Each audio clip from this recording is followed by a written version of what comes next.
Hi everyone, so in this video, I'm going to once again highlight the correspondence between the Church of Haile Selassie I and the Crown Council of Ethiopia. I discussed this in my previous video, but in this one, as I said, I wanted to just highlight important points made from the video because this is very important.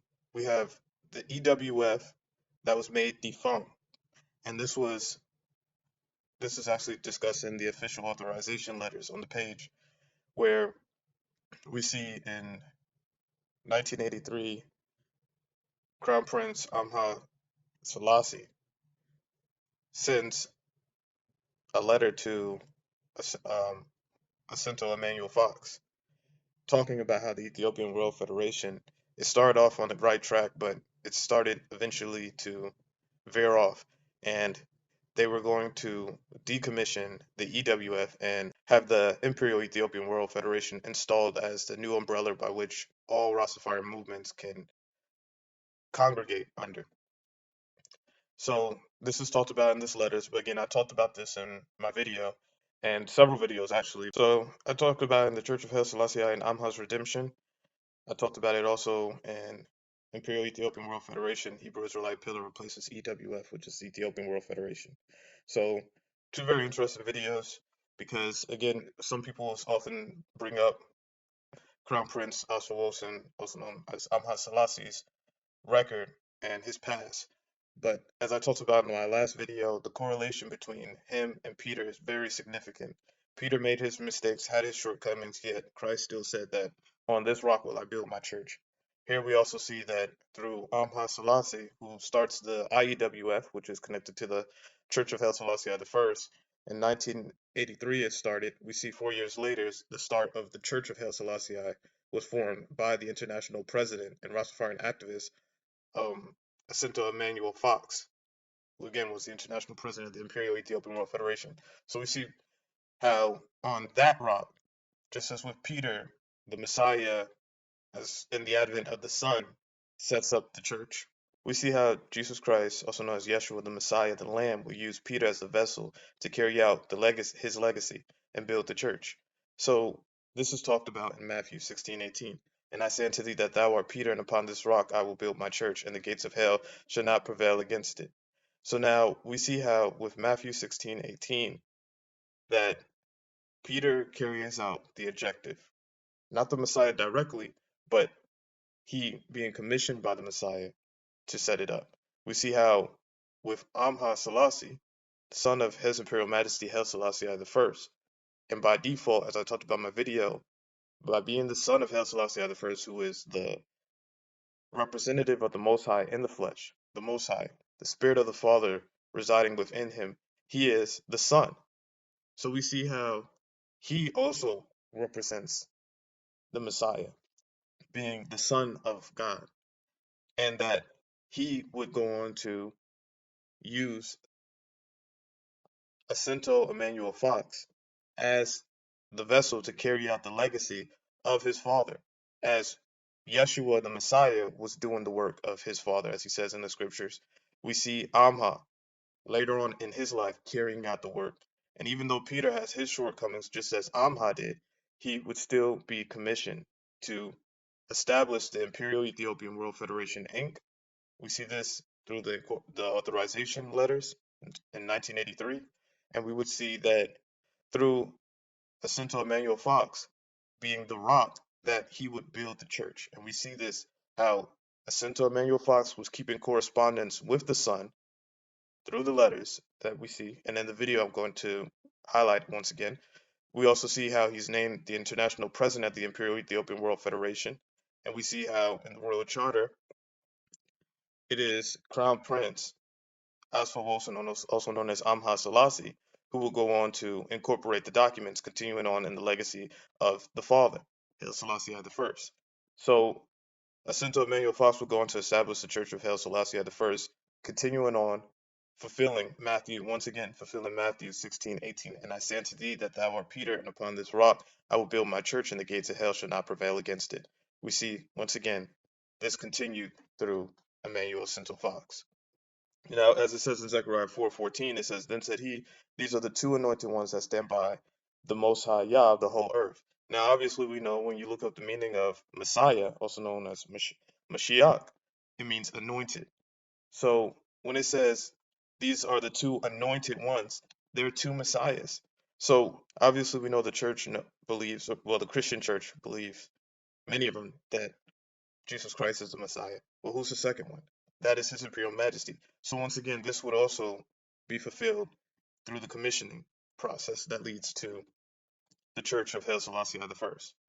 So we see that continuing, and now I want to highlight this video, which was the correspondence between Jacinto Emmanuel Fox, who will go on to be known as Abuna Jacinto Emmanuel Fox, because he'll be leading the Church of Haile Selassie I, and his correspondence with Crown Prince Amhat Selassie. The name of Emperor Haile Selassie I of Ethiopia, one God. The visiting march of Prince David Mokala, grandson of the Emperor of Ethiopia, and this interview on JVC Radio, also his official discussion with the international president of the Imperial Ethiopian Reforestation Incorporated, has causes a lot of controversy. Most of all, the establishment of a second organization, which is seen as undermining the IEWF Incorporated, human territory organism of the core movement in Jamaica.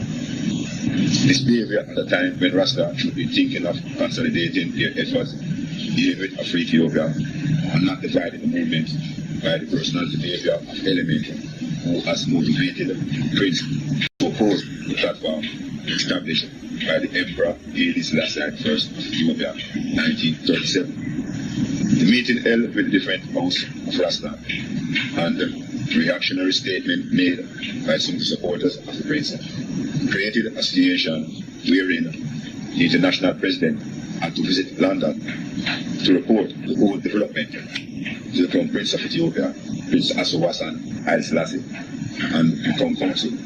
This was done in June. During the president's visit to the Crown Prince, a letter was given to him to be published in the Daily Gleaner in Jamaica, and a tape message from the Crown Prince was given to him to be broadcast to the members of the Rastafari movement and Federation members. This broadcast you are about to hear is from the Crown Prince of Ethiopia, Prince Aswasan Haile Selassie. IEWF Incorporated hope this broadcast will enlighten the brethren and citizens of what is their responsibility and priorities, and the organization they should rally their support, dealing with restoration and liberation, leading to repatriation to Ethiopia. HAILESELASSIE I, living. Brother Manuel Fox, this is the recording of the letter that His Imperial Highness Crown Prince has kindly given to you and as Secretary to the Council, the Crown Council. I am pleased to read it out and record it for you to be read and understood by the followers of the Rastafari movement, especially the Imperial Ethiopian World Federation Incorporated interests. The letter is dated June the 12th, 1987, London. To the International President and the Council of the Imperial Ethiopian World Federation Incorporated, and all Rastafarians and followers of the movement around the world. Greetings, in the name of the Almighty God, and may His blessings reach you all, I, wherever you are. We are thankful for the excellent situation report made in our presence here in London on June the 9th, 1987, by Brother Emmanuel Fox, the International President of the IEWF Incorporated. In true faith and unwavering allegiance to the sacred objectives of my father, Emperor HAILESELASSIE I, I call upon the loyal followers of all the Rastafari movement at large, and the IEWF Incorporated in particular, again to redouble your continued efforts in the ongoing struggles, using all democratic wisdoms, might and strength to unify and solidify the black peoples of the world in the defense of the legitimate sovereignty of our country and the free people of Ethiopia everywhere, against the oppressive evils of the Marxist military junta dictatorship under the direction and domination of Ethiopia by the communist bloc countries, particularly that of Soviet Russia.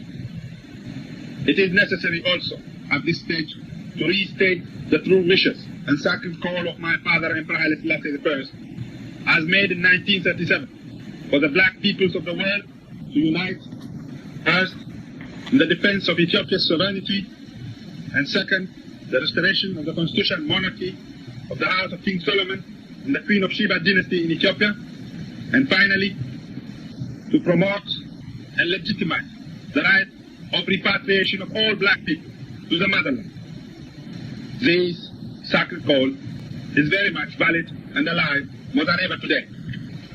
To these ends, His Majesty my father has then set up the Ethiopian Wealth Federation Incorporated, whose charter we have already renewed and mandated, and the Imperial Ethiopian Wealth Federation Incorporated to stop the abuse of the sacred organization by pro-communist camps that have attempted to control the work of the international body without any stated allegiance to us, the Crown Prince, the only legitimate custodian of the constitutional monarchy of Solomon and Queen Sheba dynasty of Ethiopia, which is that of my father, Emperor Haile Selassie I.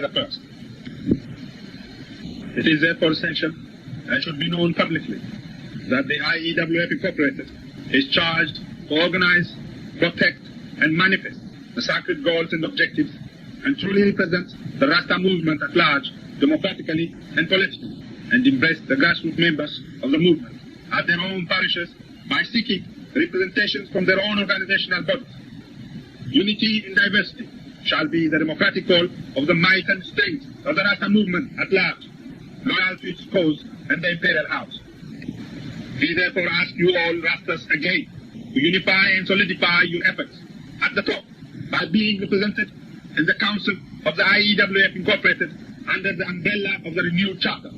The IEWF Incorporated shall to this end broaden its appeal and representation by calling a Congress of all the Rastas movement to give it legitimacy and continuity of purpose and achievement.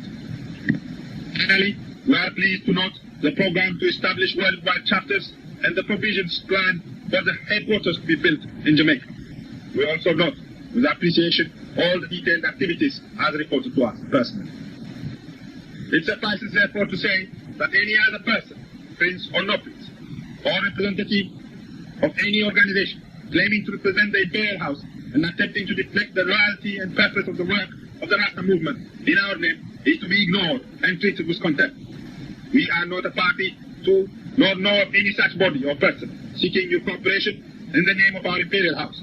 The true and direct expression of our wishes and message is to be sought from us directly, working under our own counsel. The Imperial House is above politics and does not have any party allegiance to no one except to the sacred call of my father, Emperor Haile Selassie I, for the black people of the world to unite again in the defense of the Ethiopian sovereignty, in the restoration of the constitutional monarchy of the House of King Solomon and Queen of Sheba dynasty in Ethiopia, and the right of the repatriation of all the black people of Africa to the motherland. These are our lofty causes, and we call upon all Rastas to rise up to your sacred call of duty. This I am saying to you, my people. The blessings of the might of the Trinity be with you all. Liberty in our nation. So now that we finished watching the video, I want to highlight some key points to touch upon.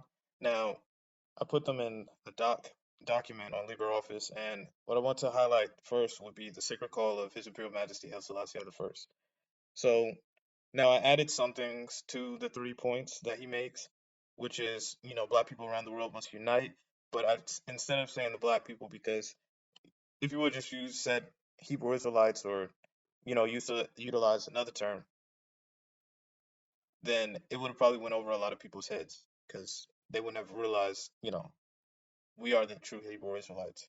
But now that we're coming into the age of awakening, it's important that we utilize words that have standing and are lasting, things that will attach us to a national identity instead of just something as blanket of a term of black, which really has no standing in the global community, Hebrew Israelite or Ethiopian. These are terms that we need to start identifying ourselves as. So Hebrew Israelites around the world must unite for the defense of the Ethiopian Empire, Kingdom of Israel's sovereignty, because the Ethiopian Empire and the Kingdom of Israel is synonymous, since the reigning monarch of the Ethiopian Empire did sit upon David's throne. he was also king of Israel. And as Ethiopia's borders expanded, it would later assimilate the territories of Israel into its expanding empire. And sure enough, originally all of Africa was Ethiopia. And even, according to some, all of the world, the whole entire earth, was also known as Ethiopia. So now we are coming back into our glory as true sovereigns and inheritors. Like it says, the meek shall inherit the earth. This is where we're turning back to this glory. Now, the second state is that the restoration of the Imperial Ethiopian Solomonic constitutional monarchy, also known as the House of David, and then also to promote and legitimize the right of repatriation of Hebrew Israelites to the Holy Land of Israel and Ethiopia. So now, these things, they don't have to be, in terms of a linear fashion. They can all be done harmoniously and in tandem. So we don't have to worry about just focusing on uniting people and not focus on promoting and legitimizing repatriation, not focus on discussing about the House of David and being and acting, taking the necessary actionable steps to see its restoration. All these things can happen in tandem. While we're working on uniting people, educating them about the House of David, the Imperial Solomonic dynasty, educating them about repatriation to the Holy Land. Because again, as I said, this part, the third part, when we look at that, now that we're coming into the age of awakening, we're realizing that Israel is not the place that the Ashkenazis would like us to believe it is. That's not the land.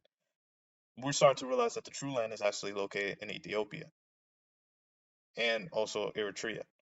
We're starting to realize who the true House of David is. That's why I added these terms onto it so that we can see the bigger picture. The next thing that was also discussed was all Rastafarian Shishik representation in the council of the IEWF, the renewed banner of the EWF. Now, the IEWF is the Imperial Ethiopian World Federation. The EWF is the now defunct Ethiopian World Federation. And not to put to cause a rift, because I know there's still many Rastafarians that are part of the EWF. This is all about educating because it's important that, we are led by the Most High. And we see how Selassie was carrying out his father's works as Yeshua, also known as Jesus Christ, talked about in Luke 2:49. And he said to them, how is it that ye sought me? Wish ye not that I must be about my father's business? So we see him carrying out his father's business, and we also see in John 14:10, believest thou not that I am in the Father, and the Father in me? The words that I speak unto you, I speak not of myself, but the Father that dwelleth in me, he doeth the works. So we see Amha being the Son, and we see the Spirit of the Father, as it says in Isaiah 9:6, unto us a child is born, unto us a son is given. And, in the verse, it talks about how the child, the government will be upon his shoulders, and he shall be called the everlasting Father. So the Father being in Amha Selassie, when he's carrying this out of renewing the EWF, creating this new organization, the IEWF, that this is the Father in him that's doing the works. Now, when we look at let's see, the IEWF aims and objectives, because now I'm going to transition from the video to, the site. So, because this is also lining up again with what I talked about, because he talked about how it was important that we as Rastafarians start taking the actionable steps to carry out the 3 points that I highlighted. So how do we carry those things out? Well, we see that the page talks about the aims and objectives, and this is on the page. It's a little bit hard to see, so I copied and pasted it onto the doc. So I'm also going to get into the IWF policy program and start looking at some other important things that are on the page. So now to take a look at the aims and objectives. So it says, starting at the first bullet point, to develop the social and administrative mechanism to organize and centralize the Federation as the movement sees fit. The second is to achieve official recognition for the Federation of Rastafarians leading towards democratic representation. We saw Amha Selassie talk about this in the video about how, Rastafarians need to provide representatives from their different camps to come under the banner so that there could be democratic representation of all Rastafarians in the IEWF. So this is one of the bullet points of the IEWF, and it's important that they highlight this because this is how we hold them accountable when we see that there's actual paper trail, documentation talking about how they're going to fulfill the aims and objectives. And, when Amha wrote the letter to Abuna Sinto Manu Fox discussing the importance of Rastafarians coming together under the banner. It's not that the IEWF, would just follow its own aims and wishes and not work with the crown. That was one of the issues at the EWF, was that it was being led astray by foreign actors, people that were loyal to the Derg. It was not working in tandem with the crown. So all these things are important that we see the unity and cooperation among the pillars. And all the Rastafarian movements, it's important that, as long as they're all following the Most High, that they're all represented under the banner of the IEWF. So we see in the third bullet point, it says to provide cultural and political education for members of the Federation Rastafarians and for others who conscientiously wish to become informed about the movement, to keep in close touch with independent African states in regard to the question of repatriation. I mean, these are a lot of good, like, in His Imperial Majesty, he talked about how it's important that, we always have a good, strong foundation and that we are all come together in unity. But the will has to be there to accomplish all the things that are mentioned under these aims and objectives, because this is very important to keep in close contact, to keep in close touch with independent African states in regard to the question of repatriation. This is very important for the diaspora. You know, that's why I said it's important that we are not just, you know, being let. It's important that we just don't fall by the wayside and forget this. The next bullet point says to establish cooperative economies in order to raise the standard of living for Federation members and Rastafarians. Is another good um, important point because we can be providing the industries and the businesses for our people to work in, so that they can have generate wealth and also have, monetary wealth and in terms of happiness so that they can provide for their families. That we also support them, as far as if there be members that are entrepreneurial, that have business ideas, that we support them, that we also provide businesses that will provide, work for our people so that they could be industrious and we can all contribute and that we all share in the pot as far as building, you know, our estates. So now the sixth point says to introduce community development projects which will provide employment and professional technical skills for Federation members and Rastafarians in each urban and rural community. The next point, and this is what I was just talking about regarding the fifth point, it's all connected. So then the seventh point says to ensure the observance of universal human rights in accordance with the International Human Rights Charter and specifically the principles of the Freedom Charter, to promote love and goodwill among Ethiopians at home and abroad, and thereby maintain the integrity and sovereignty of Ethiopia, to disseminate the ancient Ethiopian culture among its members, to correct abuses, relieve oppression, and carve for ourselves and our posterity a destiny comparable with our idea of perfect manhood and the Most High's purpose in creating us, that we may not only save ourselves from annihilation, but carve for ourselves a place in the sun. In this endeavor, we are determined to seek peace and pursue it, for it is the will of the Most High for man. The next point, to promote and pursue happiness, for it is the goal of human life and endeavor. The next one, to usher in the teaching and practice of the family fatherhood of the Most High. I added the family part because it's important that we see the dynamic of the Trinity as far as and how it can be applied on a family level: father, mother, and child. And the same with in regards to the brotherhood of man and the sisterhood of woman. It's important that we have these established community development tenets, whereby we have the brotherhood among men and sisterhood among women. Teaching women how to be, women, and men how to be men. So it's important that we see the divine family and relationship dynamic on a personal level and on a social and community level. The next point, to promote and stimulate interest among its members in world affairs and to cultivate a spirit of international goodwill and comity. And we see this, this actually being done through the petition that's been circulating. And, we want to get to the 1,000 signature mark. This is definitely going to play a big role in world affairs and how the leadership of the crown would provide a unifying voice for the diaspora. So this will be huge because this is our representation on the global stage, especially when it comes to things like the international forums, such as the General Assembly of the United Nations. You know, very rarely are we going to be afforded the opportunity of, I doubt it, whereby our government, such as the government in America, will allow us to speak on the global stage before the global community at the General Assembly. But we can have that representation through the crown, you know, being our representative. And 12, it says to promote friendly interest among its members, to develop a fraternal spirit among them, and to inculcate in its members the desire to render voluntary aid and assistance to one another at all times. This is important as well, that we look out for each other, that we support each other, that we have people that we can lean on for in times of need.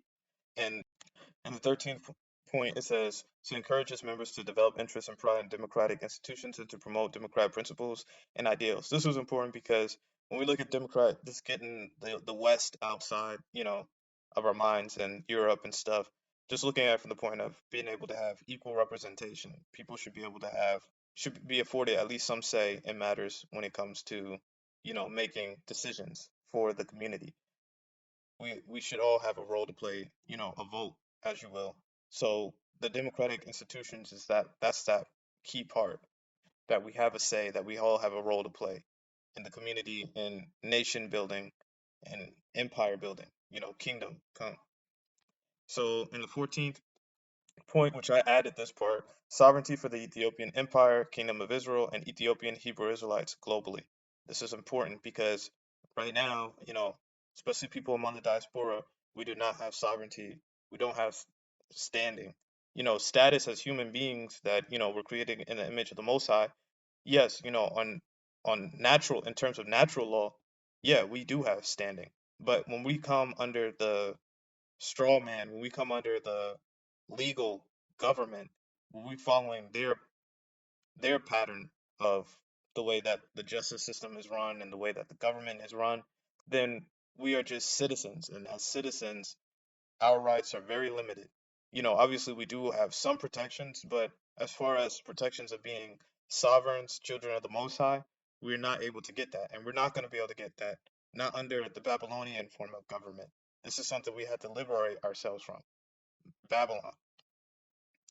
So these are the aims and objectives of the Imperial Ethiopian World Federation.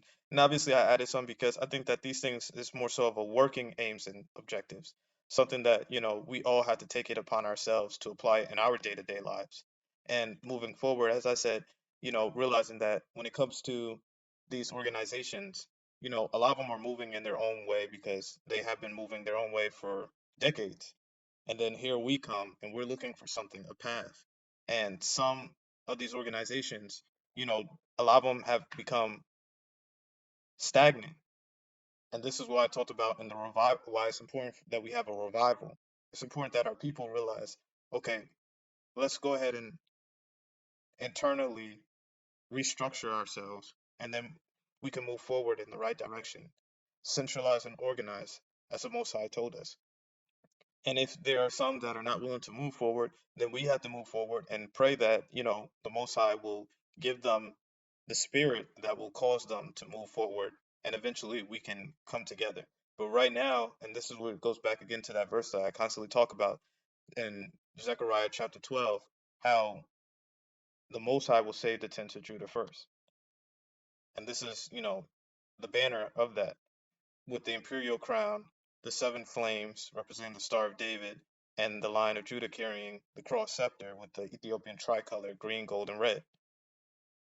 The scriptures say in Zechariah chapter 12 that the governors of Judah will be like a hearth of fire. And I'm going to delve deeper into this, but it's important that we also come together as an organization, as a unit, and move forward. And then as we are building, we'll see other organizations coming together, and we will all be able to come to the table together and work together in harmony. And this is all going to be carried out according to prophecy, because it even says he will say the tent to Judah first. And what is a tent but someone who does not have a land or a place to call their own? If you're calling a land or a place your own, but you're living in America, to me, you're still living in a tent. It doesn't matter if you're a billionaire or a trillionaire or whatever, because all these things could be taken from you by the government.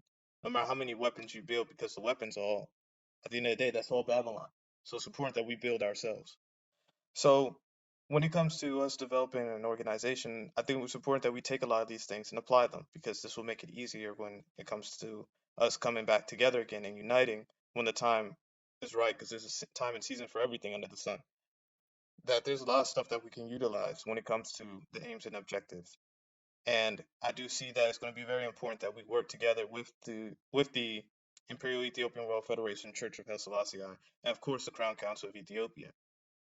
I'm just highlighting this because, again, there's a time and season for everything. And, when we're looking at the tents of Judah, it's saying that they are going to be saved first. So it's important that we start moving, because a lot of these things that's talking about this is very good, but are they actually being achieved?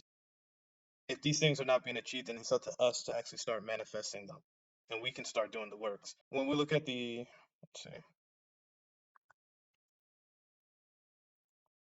benefits that I wrote down or here, well, I copy and pasted from the site, comes from the page where it talks about the IEWF development plan. So before I get into the benefits, let's just starting at the top, and I include this with the video, but just to recite it again. The Imperial Ethiopian World Federation, Inc. was established July 1st, 1983 by Crown Prince His Imperial Majesty Meryl Asmach Asfawosen Haile Selassie. Again, I'm Haile Selassie, the son of His Imperial Majesty, led by International President Emmanuel Jacinto Fox. As we saw in the documents, he was made the international president of the IEWF. Next, it says in 1974, and this is just a brief description of the EWF and what happened and what led to the IEWF. We saw in the documents sent from Amha Selassie, also known as Asfawosen Haile Selassie, talking about the need to renew the EWF under the IEWF banner. And so it gives a little brief description about it. It says in 1974, after illegally disposing His Imperial Majesty's government, Stalinist Mengistu Mariam usurped control of the Ethiopian World Federation, preventing it from functioning in the capacity as a political body defending the rights of Ethiopians at home and abroad as established by Emperor His Imperial Majesty Haile Selassie I in 1937. The aims and objectives of the now defunct Ethiopian World Federation, Inc. was renewed under the banner of the Imperial Ethiopian World Federation, Inc. The headquarters of the IEWF is in Kingston, Jamaica, West Indies. And then they give a quote from His Imperial Majesty when he was spearheading the formation and leadership of the Organization of African Unity. And then the quote, it says, "We know that there are differences among us. Africans enjoy different cultures, distinctive values, and special attributes, but we also know that unity can be and has been attained among men of the most desperate origins, that differences of race, of religion, of culture, of tradition are no insuperable obstacle to the coming together of peoples. History teaches us that unity is strength and cautions us to submerge and overcome our differences in the quest for common goals, to strive with all our combined strength for the path to true African brotherhood and unity." So it's important that we rally around a unity of purpose. This is very important because, like it says, obviously we all may not agree on every single thing, but this is why, it's important that we focus on nation building, because we see that there is a purpose, a need for a national identity. And so when we see that, we read about the aims and objectives. Now, you see, there are some things that have not been developed or have not been put up, and that would be the key objectives, strategy, strategic partnership, strategy, implementation, and execution, integrate sectors, agricultural development plan, community development plan, solutions. Now, these are things, that's why I say why it's important that the Tents of Judah, we start working together, because we need to go ahead and start carrying these things out. If, the institutions obviously have been put in place for a reason, but now it's time for the people, which are a pillar themselves, to start carrying out the work. So now the benefits of implementing the IEWF plan. So just come back, because this is a little bit dark, so it may be a little bit hard to see. So bullet point 1, environment. The benefits are the clean air, clean water, clean food, and long-term environmentally friendly low-cost housing. Now we see there's a group that's not part of the IEWF, but it's called the Habisha Project, whereby they develop sustainable living through building dome homes, which are disaster resistant. They have a low carbon footprint. They are very environmentally friendly, and the way that they're designed, the eco-friendly dome shape is it allows um, it allows solar capture, and it also is well insulated, so you have a nice circulation without having to utilize any sort of gas or anything that's like fossil fuel burning machinery. The eco-friendly design of the dome home is very efficient, and like I said, it has a low carbon footprint. So they utilize that. They also have like solar solar battery car park, and they set up a lot of different farms for different herbs. They also have a bamboo garden park. So, when we look at Habesha, they are implementing the environmental aspect of it. And it's not even just Habesha, the Habesha project. There's a lot of other groups that are implementing this. But we see that it's important that we get back to that sustainable living and holistic living. And this is emphasized, you know, as one of the benefits of implementing the IEWF development plan. So now we see it talks about agriculture, which I just talked about, efficiently producing and effectively distributing to local, regional, national, and global markets. Obviously, agriculture, even his Imperial Majesty talked about how that's like the backbone. That's the backbone of basically every economy. If you don't produce agriculture, then you're gonna have to import it into your country. So agriculture is very important to the goal of nation building, and for our community, is definitely going to be one of the top things that we need to be developing and working on. So third is it talks about resource ownership, development, and management by national residents and federation members that will provide the needed financial funding source to support the aims and objectives of the IEWF Inc. This is important that we have a funnel, by which, especially because we can't always rely on outside source um, crowdfunding all the time.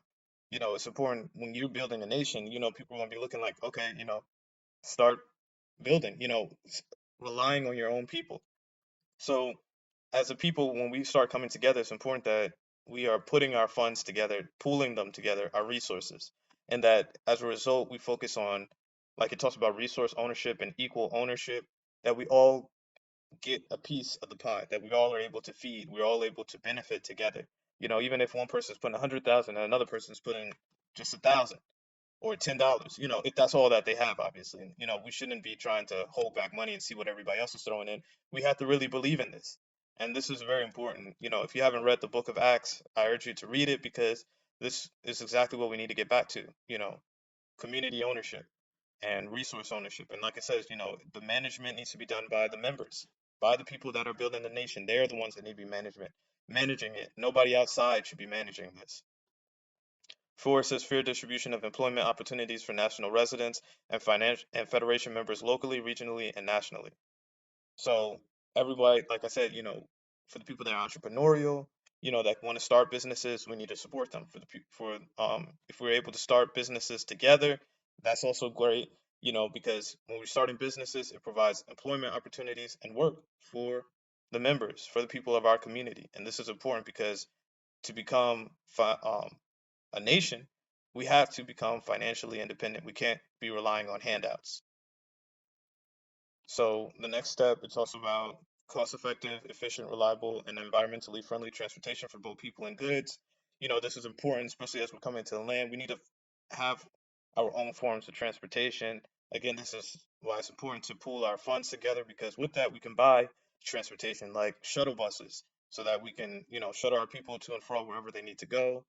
That sort of deal, having, just all forms of transportation, not even just just for shuttling people but also for shuttling commercial goods, eventually getting tractor trailers so that we can deliver produce and so forth. This is how we build economies of scale.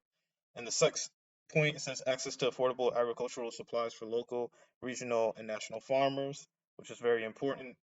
Things, tools that they need for farming. Seven, it says IEWF, Imperial Ethiopian World Federation Inc. development for the benefit of future generations. Just bringing everything together. We have to keep teaching our children about this so that when they grow up they become a part of it. They are the future, so we have to get everybody involved. This is on every level. We need to have participation. So this is the benefits of the IEWF development plan. And so let's see what else I want to highlight. So now I want to talk a little bit about the policy program. So this is going to be a summary, but there's some things I want to highlight in it because I was reading it, but it is it's kind of like a little bit narrow in scope, and it needs to be wider, encompassing, because it says the present political upheaval in Ethiopia and the overthrow of Emperor Haile Selassie I and the abolition of the constitutional monarchy have resulted in policies in Ethiopia that abbreviate repatriation in Rasta lifetime. In fact, of this, Rastafarians have to acknowledge that their Jamaican nationality, their Ethiopian sovereignty, and the ability to survive economically cannot exist without the presence of His Imperial Majesty Emperor Haile Selassie I and an effective Crown Council. There is no representation for Rastafarians dealing with repatriation either in the West or in Ethiopia. This makes the Imperial Ethiopian World Federation Inc. have to utilize the broadcast of King Amha Selassie as the preamble of the IEWF Inc. political program policy for the directive of our future personal and Rastafarian objectives. For our future Rastafarian objectives, we should interpret the speeches of His Imperial Majesty Emperor Haile Selassie I as criteria to call all. See, now that's very important, the criteria to call all, because when it's talking about before about the Jamaican nationality, it's important that we realize that this movement is, obviously we know that over time, Rastafarian has come to seem more as a Jamaican philosophy versus a philosophy that encompasses us all diasporas, all Hebrew Israelites. And why do I say this? Because when we're looking at um, Ethiopianism, we see how, Ethiopianism, as it says, for adherents of Ethiopianism, Ethiopia was regarded as a synonym of Africa as a whole. And obviously, we see, Marcus Garvey is often led as, one of the major proponents of it, even though, he had certain disagreements that he had with other Rastafarians. Nevertheless, it wasn't just Marcus Garvey. You also had African Americans that were very involved, as we see even when we look back to 1917. And during that period of time, we see His Imperial Majesty, 1917, was named Rastafari Makonnen. And prior to that, in 1916, he was proclaimed Crown Prince and heir apparent. But in 1917, is when he became known as Rastafari. And we see here in 1917, there was a black man named Charles Henry Holmes, Clayton Adams, who wrote a book titled Ethiopia, the Land of Promise, a book with a purpose. And it says the book was a novel best described as a visionary prophetic fiction. In the book, 5 black men had strange dreams which caused them all to meet on May 5th. One of the dreams pictured black soldiers with the green, gold, and red flag. And the men began meeting on the 5th of every month and realized that their dream was about forming an organization, the Ethiopian Union, in order to combat and conquer Jim Crowism in America. The events in the book actually came true in regards to the Ethiopian-Italian War, the second Ethiopian-Italian War. And we see how black soldiers in Ethiopia all over the world gathered together as the Ethiopian emperor left on May 5th, 1936 to fight the Battle of Armageddon. After exactly 5 years of battle, on May 5th, 1941, the Ethiopian emperor returned to Ethiopia victorious. He then set up the Ethiopian Union in Addis Ababa, Ethiopia, calling it the Organization of African Unity. And we see that the book right there is made in 1917. And this was a black man, or African American man, Charles Henry Holmes, who wrote the book. So we see how African Americans also played a part in the Rastafarian movement, even though we're not often talked about and discussed. There was African Americans played a role. Robert Atherley Rogers, he wasn't African American, even though he lived in America for a while, but he wasn't a Jamaican either. He was a Caribbean. He was from the Caribbean Islanders, the Caribbean islands. But I believe let's take a look where exactly he was from.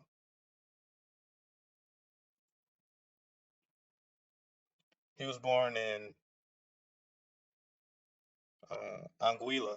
So that's a country in the Caribbean. So we see that there were different groups, not only just Jamaicans, that were proponents of the Rastafarian movement.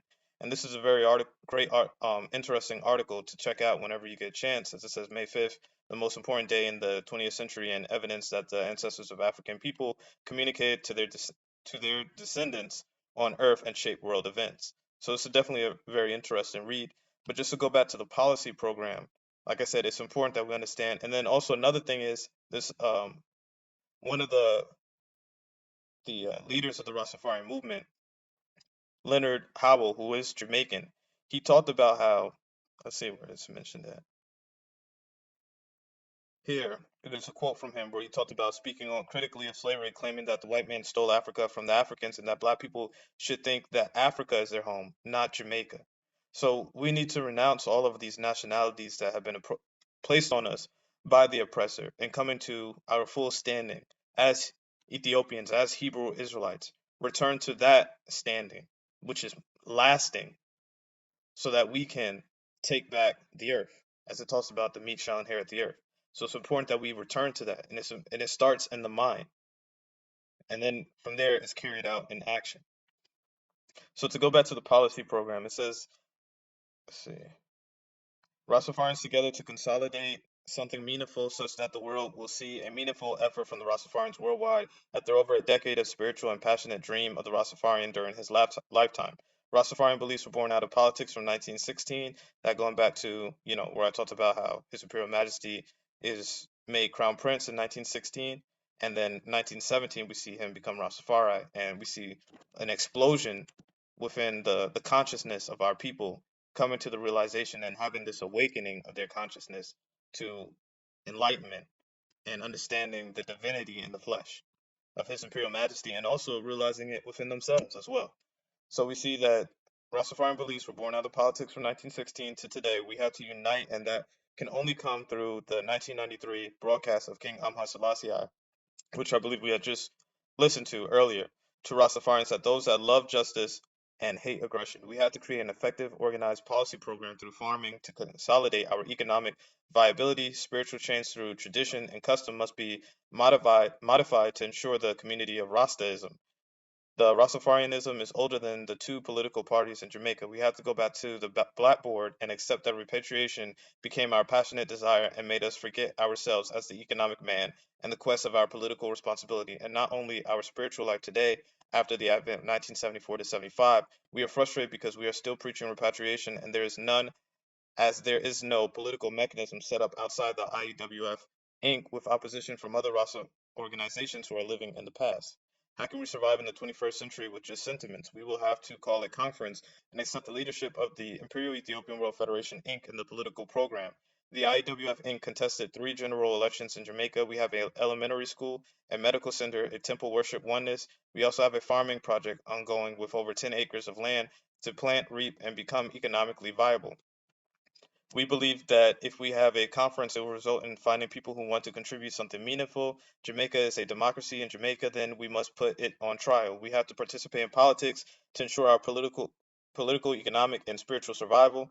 We must create our own perestroika. The perestroika term means sort of like a restructuring of the economic and political system. So we have to restructure the current economic system. We have to go back to the drawing board and question where we are coming from, where we are today, and where we are going in the future. We must believe that repatriation is abbreviated and think more along the lines of creating economic viability, low-cost houses, schools, clinic, and temple worship, and try to bring back law and order with training centers for the youth. His Imperial Majesty Emperor HAILESELASSIEITES I speech on leadership must be the criteria to approach our political quest for Rasta representation in Parliament, and our policy program for the development of Rasta in the future through involvement in the politics of Jamaica as Rastafarians. Man is a political animal. Politics is the food that you eat, the clothes you wear, and where you live. We cannot focus on the past, the former things of old, identified in Isaiah 43:18 through 19. We have to move politically in Jamaica as Jamaican nationals and Ethiopian sovereigns, and try to change the politics of Ethiopia and Jamaica from neo-colonialism, nepotism, and corruption. This writing is introducing a policy program that's open to debate and discussion in the interest of getting a broad consensus on our future as a people. We need people who are in search and believe they have a contribution to the question of a policy program for Rasta political future. Now, there is stuff that I would like to debate and discuss on that because, there we go. When we talk about the narrow-mindedness as far as only looking at it from one lens and not the whole perspective, we have to take a wider and a broader approach. It's not just Jamaica, and we see that, emphasized. But like I talked about earlier at the top, when it talked about Rastafari, for our future Rastafarian objectives, we should interpret the speeches of His Imperial Majesty Emperor Selassie as a criteria to call all Rastafarians together. When we start looking at just Jamaica, then we're only looking at some of them because there, as some people might even say, there are just as many Rastafarians in South Africa today than there are in Jamaica. And, sure enough, when we look up, pan Ethiopianism, obviously it started in Africa through Ethiopia, but there was also a large scale pan Ethiopian movement in South Africa, where a lot of the churches were starting to transition from being, the regular Anglican church names to being called Ethiopian Church, Church of Ethiopia and so forth, these different names that they were utilizing the Ethiopian term as synonymous for all Africa for all Africans and globally the earth. So now we have to realize that same level of representation, that it's not just through Jamaica. And we see that because when we're looking at Jamaica and the way that how it's been moving forward, we have to see the stagnation and be honest and critical that, have we really seen progress from that lens? No, we have not. And this is why it talks about is understanding, look, we are intense. It's not going to be done on as far as a nation scale because these nations such as Jamaica are still commonwealths of the British. They still are under the banner of the British. That is their flag. That's their seal. Our seal needs to be the seal of the Lion of Judah. The tricolor Ethiopian green, gold, and red needs to be our color, not blue, white, and red. So it's important that we have to realize, okay, we need to we need to take part in nation building, which means realizing that right now we are intense. We have no nation. We do have a crown that still exists through the Crown Council of Ethiopia. We need to work in tandem with it, but we also need to work in tandem and unify together with each other. Not just Jamaica, not just Brazil, not just Antigua or Trinidad, but all of us, African Americans, Afro Englanders, and all of our people globally need to start coming together just wherever you are. We need to be unified around a unity of purpose. So just to come back to this again, like I said, it's important that we understand. Do I think that someday there's going to be roster representation in Parliament? I definitely do think so, but I don't think we should be focusing on that. A lot of our efforts have been, kind of like wasted on things that basically are going to be fruitless. It's going to be a tree that's not going to bear no fruit for us. We have to understand. We have to stop throwing our seeds on this dry ground. Looking at the weather report, understanding that there's no rain that's coming. So why don't we look to a land that is more suitable, that has a richer climate, where these things, these philosophies can take root and blossom into a tree of life that's going to bear fruit every season and will be for the healing of nations. And the only place that that can be done is in Ethiopia. So this should be the goal moving forward. And I'm not saying there's no successful organizations that are in these other countries. I'm sure there are. But as far as when it comes to the prophecies, it tells us that the Most High will gather us from these different lands and not leave us in the lands of the captivity, but He will gather us and bring us into the Holy Land. So what is that telling you? It's obviously telling you we can't just remain in the land of our oppressor. After the final battle is over, then I'm sure we're going to return to different lands because we will be made kings and priests and we'll be in charge of the rebuilding of these governments after they all fall, to rebuild the government to the Most High. But prior to that, it's important that we take part in repatriation. That is the key forward. And we do see that, the IWF played its part in trying to extend a hand to the different Rastafarian camps, as we see calling all Rastafarians Bobo Shanti, 12 tribes, Nai Bingi. And this was in 2017. And I believe I'm not sure if they still continue on and have it every single year, or if it's like every 4 years or every 3 years or something like that. But this is something that needs to be done basically every month. We need to continue to extend the hand and bring all of these camps together. Eliminate and purge all the rebels, all the false doctrines that, have no scriptural biblical basis, that are not aligned with His Imperial Majesty. We need to purge ourselves of all these things. And let's get back to one worship. And then, the last thing I also want to highlight would be the preamble or the IEWF Constitution, which is very similar to the EWF Constitution. You also see them mention the 1955 Ethiopian Constitution. But there is some things that were revised because, as you know, it was renewed. And, we see Zara Jacob's name attached to it. And as we see when we look down here, it says the name of the organization shall be the Imperial Ethiopian World Federation Incorporated. The international headquarters shall be sited in Jamaica with branches abroad. Scope 1, the Imperial Ethiopian World Federation Incorporated shall be international in scope. Colors, the official colors of the Imperial Ethiopian World Federation Incorporated shall be the same as the national colors of Ethiopia, green, gold, and red. Eligibility to office, male and female shall be equally eligible to all offices. Nonpartisan character, the Imperial Ethiopian World Federation Incorporated shall be nonpartisan and non-political in character, but in cases where partisan, political, or other issues tend to affect the Imperial Ethiopian World Federation Incorporated adversely in the carrying out of its aims and objects, it shall be free to combat such issues with the best legal means at its disposal. Section 5, no individual who is a member of any other organization, political party, religious group, or sect which requires that individual to pledge unswerving allegiance to its tenets, thus depriving him of freedom of thought and action which may be necessary in carrying out the aims and objects of the Imperial Ethiopian World Federation Incorporated, shall be elected or appointed to office, or shall allow himself to be elected to any office. Any election or appointment to office in violation of this section shall be null and void. Article 3. The objectives of the Imperial Ethiopian Federate the objectives of the Imperial Ethiopian World Federation Incorporated shall be as follows: to develop the social and administrative mechanism to organize and centralize the Rastafari movement according to the operational guidelines which the Federation and the movement see fit.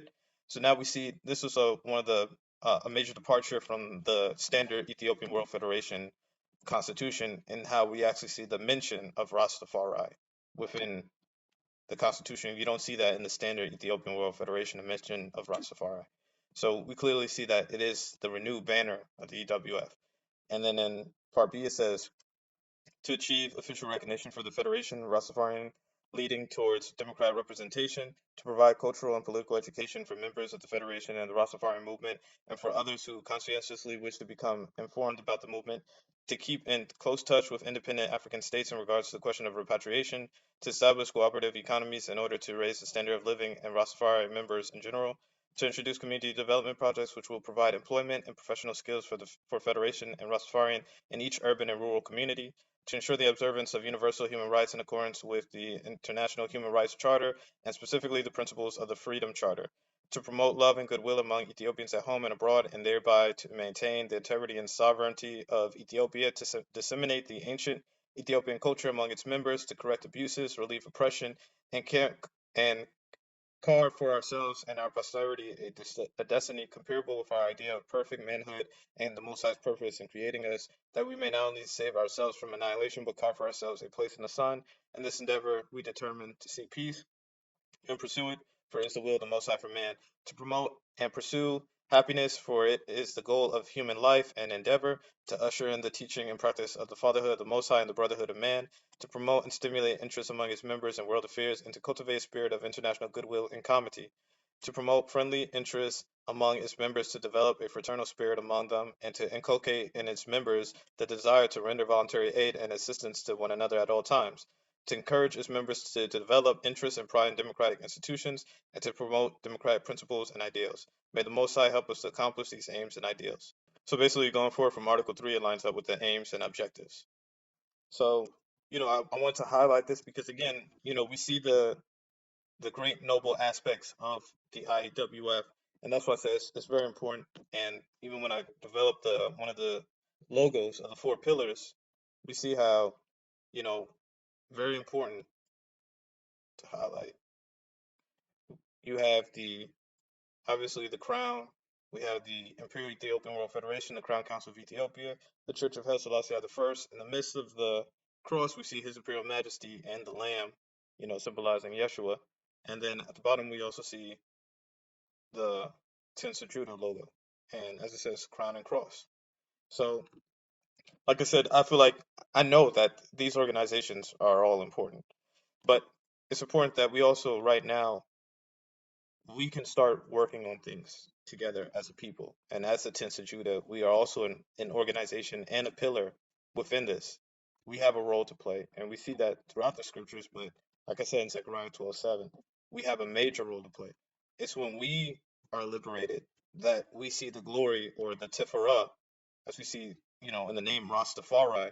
If we actually look at the verse, it says when we look at verse 7, the Lord also shall say the Most High also shall say the tents of Judah first, that the glory of the house of David and the glory of the inhabitants of Jerusalem do not magnify themselves against Judah. So now we see that it's important that we are liberated. When we are liberated first, this allows the glory to come in. This allows the glory to shine without having to try to outshine us, but for it to shine in its own place, because they have a place for their glory. And when we look at the word, sure enough, it's Tiferet. And as I talked about my last video, when you look at Rosh, when we look at Rosh meaning in Hebrew, it means head or leader. So who is the leader of the glory of the house of David, the glory of the inhabitants of Jerusalem, it is the Most High. It is Yah, as we see, the name uses YHVH, but as it talks about in the book of Psalms, how praise him by his name, Jah, or that would actually be Yah when you look at the Hebrew word for it. So when it comes to the Most High, and as we see his representative on earth of the Most High is His Imperial Majesty Haile Selassie I, he represents the Rosh Tiferet, the head of the glory of the house of David and of the inhabitants of Jerusalem. But it's when the Most High saves us, the tents of Yehuda or Judah, first, that this plays a role, because after this verse, and it's in blue, so it's a little bit hard to see, but I want to show you that it does use the word Tiferet when it's talks about the glory, because in some areas when they use this glory, they'll use another word, but we can see it using Tiferet in this context. If we look at after the 7th verse, when it talks about how the Most High Yahweh shall save the tents of Judah first, that the glory of the house of David and the glory of the inhabitants of Jerusalem do not magnify themselves against Judah. In that day shall the Most High defend the inhabitants of Jerusalem, and he that is feeble among them at that day shall be as David, and the house of David shall be as the Most High, or as Elohim, as the angel of the Most High Yah before them. So we see that once Judah or Yehuda is saved first, then the Most High defends the inhabitants of Jerusalem. Then the house of David has its major role that it's going to play. So when I talk about, the church, or when I'm talking about the Crown Council, this is not to just to needlessly and biasly shame them. No, it's to highlight the things that need to take place according to the scriptures, because as it says, and I will pour upon the house of David and upon the inhabitants of Jerusalem the spirit of grace and of supplication, and they shall look upon me whom they have pierced, and they shall mourn for him as one mourneth for his only son, and shall be in bitterness for him as one that is in bitterness for his firstborn. His scriptures is literally telling you that the Most High is moving us in an order and in a fashion where we're all going to come together at some point and at the right time, the right season. But primarily, he these organizations, they have to go through their cleansing process, just like we all are personally as individuals going through a cleansing process. He's going to take care of them. They're going to come through all right. They're going to be refined, and they're going to be purged and cleansed so that they can present themselves, you know, holy before the Most High. They can present themselves and be acceptable before the sight of the Most High, just as we all have to. So, I want to highlight that, and you know, the importance of, us all playing a role, not only Jamaicans, but African Americans, Afro Brazilians, Afro Panamanians. It it doesn't matter. And then even, even if you're not a descendant, of the transatlantic slave trade, because the scriptures talk about how the Gentiles and people outside of Israel can be grafted in if they follow the Most High, they'll also too be enjoined with Israel. It's important that we see this unity. And then this is the verse I was talking about with the fire, where it says in the 6th verse, in that day will I make the governors of Yehuda like a hearth of fire among the wood, and like a torch of fire in a sheaf, and they shall devour all the people round about on the right hand and on the left, and Jerusalem shall be inhabited again in her own place, even in Jerusalem. So this is all important that we see all of this coming together. And I want to get more into this in another video, but I'm going to wrap it up, with this. And, like I said, I always put my contact information above for people that want to work together, that are like-minded. Feel free to contact me. And let's do this. Let's build the Tents of Judah, organization, and let's move forward. All right, and everyone have a blessed day.